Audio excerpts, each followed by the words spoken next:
কি আধার ইউপিআই কিন্তু চালু করা হয়েছিল, কিন্তু বর্তমানে সেটা বেড়ে এখন বর্তমানে 55টি ব্যাংকে আধার ইউপিআই কিন্তু চালু হয়ে গেছে। এবারে আধার ইউপিআই কাজটা কি, তো আপনারা জানেন যে ফোনপে, গুগল পে অথবা পেটিএম এ আপনি ব্যাংক অ্যাকাউন্ট যখন অ্যাড করতে চান তখন কিন্তু আপনার ডেবিট কার্ডের নাম্বার কিন্তু বসাতে হয়। কিন্তু আজকে যে 55টি ব্যাংকের কথা বলবো, সেই 55টা ব্যাংকের মধ্যে আপনার যদি ব্যাংক অ্যাকাউন্ট থেকে থাকে তাহলে কিন্তু খুব সহজে যে phone pay, Google pay, Paytm এবং ভীম অ্যাপ আপনি ইউজ করতে পারবেন এবং সেখানে আপনার ব্যাংক অ্যাকাউন্টটা অ্যাড করতে পারবেন। এবং এর জন্য কোনো রকম ডেবিট কার্ড বা এটিএম কার্ডের কোনো রকম প্রয়োজন নেই। আপনি আধার কার্ডের মাধ্যমে আপনি ব্যাংক অ্যাকাউন্ট খুব সহজে অ্যাড করতে পারবেন এবং টাকা পয়সা লেনদেন করতে পারবেন এবং আপনার অ্যাকাউন্ট ব্যালেন্স কিন্তু খুব সহজে চেক কিন্তু করতে পারবেন। ঠিক আছে, এবং এর জন্য কোনো রকম ডেবিট কার্ড বা এটিএম কার্ডের প্রয়োজন নেই। তো সেই জন্য আজকে ভিডিওতে আপনারা দেখাবো সেই 55টি ব্যাংক কি কি এবং কিভাবে আপনি ব্যাংক অ্যাকাউন্টটা অ্যাড করবেন কেবলমাত্র আধার কার্ড দিয়ে, সেটা কিন্তু আজকে লাইভ প্রসেস আপনাদের দেখিয়ে দেবো। সেই জন্য ভিডিওটা প্রথম থেকে শেষ পর্যন্ত অবশ্যই দেখবেন মনোযোগ সহকারে এবং আমাদের চ্যানেলে প্রথমবার ভিজিট করে থাকলে আমাদের চ্যানেলটিকে সাবস্ক্রাইব করে রাখুন এবং পাশে থাকা বেল আইকনটিকে অন করে রাখুন, কারণ আমরা এরকম নিত্য ভিডিও নিয়ে আসি। তো চলুন আজকে ভিডিওটা শুরু করা যাক। তো প্রথমেই অফিসিয়াল হয়ে চলে আসবেন, এই লিঙ্ক কিন্তু ভিডিও ডেসক্রিপশন দিয়ে দেবো, সেখান থেকে ডাইরেক্ট এখানে চলে আসবেন। চলে আসার পর এখানে থ্রি ডট অপশন দেখতে পাচ্ছেন, এই থ্রি ডট অপশন আপনি ক্লিক করবেন। এখানে ক্লিক করে দেওয়ার সঙ্গে সঙ্গে এরপরে হোয়াট উই ডু এই অপশনটা দেখতে পাচ্ছেন, এখানে আপনি ক্লিক করবেন। এখানে ক্লিক করে দেওয়ার সঙ্গে সঙ্গে অনেকগুলি অপশন আরো খুলে যাবে। এরপর নিচে দিকে আসবেন, নিচে দিকে আসার পর এখানে দেখতে পাচ্ছেন এখানে ইউজার অনবোর্ডিং অন ইউপিআই এই যে অপশনটা, এখানে আপনি ক্লিক করবেন। এখানে ক্লিক করার সঙ্গে সঙ্গে এখানে আরো অনেকগুলি অপশন কিন্তু আপনার সামনে খুলে যাবে। এখানে লাইভ ব্যাংক এই যে আধার ওটিপি এই অপশনে আপনি ক্লিক করবেন।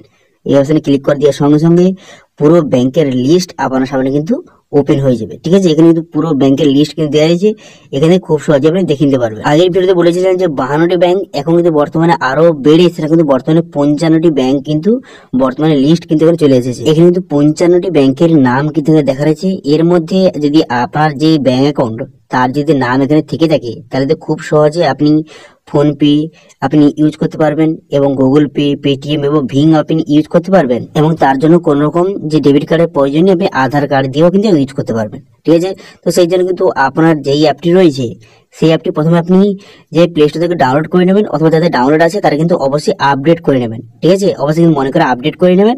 করে নেওয়ার পর তারপরে সেই অ্যাপটি ওপেন করবেন। আমি আপনাদের দেখাচ্ছি গুগল পে, আমি গুগল পে দেখিয়ে দিচ্ছি। আপনারা কিন্তু সেম একই পদ্ধতিতে ফোন পে এবং পেটিএম এবং ভিমে কিন্তু আপনি একই পদ্ধতির মাধ্যমে করে নিতে পারবেন। ঠিক আছে, তো সেজন্য গুগল পে অ্যাপটি আমি ওপেন করলাম। করে দেওয়ার পর এখানে কিন্তু আপনার মোবাইল নাম্বার বসিয়ে দিবেন। মোবাইল নাম্বারটা এখানে বসিয়ে দেওয়ার সঙ্গে সঙ্গে এর কিন্তু যে ইমেল আইডি সিলেক্ট করার কিন্তু অপশন আপনার সামনে শো কিন্তু হয়ে যাবে। ঠিক আছে, এই গুগল পে লিঙ্ক কিন্তু ভিডিও ডেসক্রিপশন দিয়ে দেবো। দেখতে পাচ্ছেন ইমেল আইডি, এখান থেকে ইমেল আইডি আপনি সিলেক্ট করে নেবেন। ঠিক আছে, এখানে কিন্তু আপনার ইমেল আইডি সিলেক্ট করে নেওয়ার সঙ্গে সঙ্গে তারপরে লোডিং হবে। এইভাবে লোডিং হয়ে যাওয়ার পর কিন্তু আপনার যে মোবাইল নাম্বারটা ভেরিফিকেশন কিন্তু অটোমেটিক হয়ে যাবে।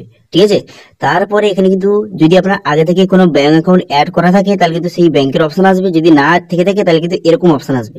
এখান থেকে আপনি কিন্তু নেক্সট অপশনে ক্লিক করবেন। যে নেক্সট ক্লিক করার সঙ্গে সঙ্গে এমন একটি ড্যাশবোর্ড আপনার সামনে ওপেন হয়ে যাবে। এরপর থ্রি ডট মেনুতে আপনি ক্লিক করবেন।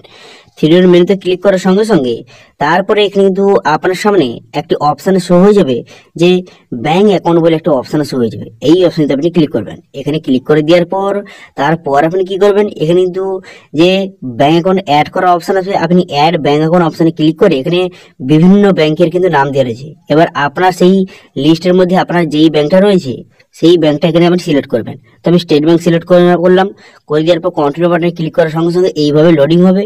এবার কিন্তু এখানে একটা কথা মনে রাখবেন, আপনি যেই ব্যাংকটা এখানে অ্যাড করবেন সেই মোবাইল নাম্বারটা আপনি গুগল পে যেই মোবাইল নাম্বার দিয়ে খুললেন সেই মোবাইল নাম্বারটা এবং ব্যাংকের যে মোবাইল নাম্বারটা সেটা সেম হয়। ঠিক আছে, তারপরে এইভাবে লোডিং হবে। লোডিং হয়ে যাওয়ার পর তারপরে ব্যাংক অ্যাকাউন্টটা অ্যাড হয়ে যাবে। এরপর সেট ইউপিআই নাম্বার অপশনে ক্লিক করবেন। ইউপিআই নাম্বার অপশন ক্লিক করার সঙ্গে সঙ্গে আমার কিন্তু অলরেডি হয়ে আছে, সেম দেখাচ্ছে অলরেডি দেখাচ্ছে। আপনার ক্ষেত্রে কি দেখাবে, আপনার ক্ষেত্রে কিন্তু দেখাবা যে ডেবিট কার্ড এবং আধার কার্ড এরকম অপশন চলে আসবে। ঠিক আছে, আপনার সেই ইউপিআই অপশনে ক্লিক করার সঙ্গে এমন একটা অপশন আসবে, এখানে তো আপনি আধার সিলেক্ট করবেন। করে দেওয়ার পর কন্টিনিউ বাটনে ক্লিক করবেন। কন্টিনিউ বাটনে ক্লিক করে দেওয়ার সঙ্গে সঙ্গে তারপরে কিন্তু নেক্সট পেজ ওপেন হয়ে যাবে।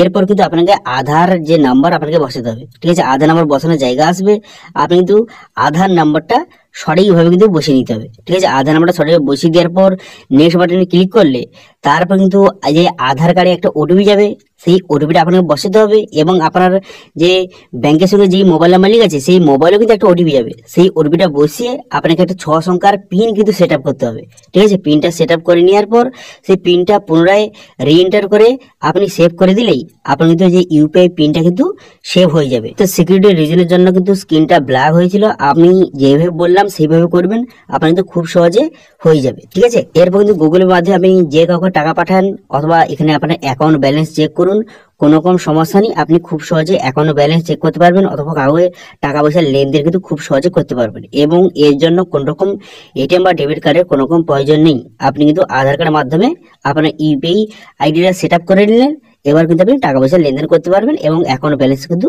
চেকও কিন্তু করতে পারবেন। ঠিক আছে, তো এটাই ছিল আজকে আপডেট। ভিডিওটা ভালো লাগে তাহলে ভিডিওটা লাইক করে দেবেন এবং ভিডিও কিন্তু বন্ধুর সঙ্গে শেয়ার করে দেবেন এবং আমাদের চ্যানেলে প্রথমবার ভিজিট করে থাকলে আমাদের চ্যানেলটিকে সাবস্ক্রাইব করে রাখুন এবং পাশে বেল আইকনটি অন করে রাখুন, কারণ আমরা এরকম রিলেটেড নিত্য ভিডিও নিয়ে আসি। আজকে ভিডিওটা এই পর্যন্ত, দেখা আছে নেক্সট ভিডিওতে। Thank you.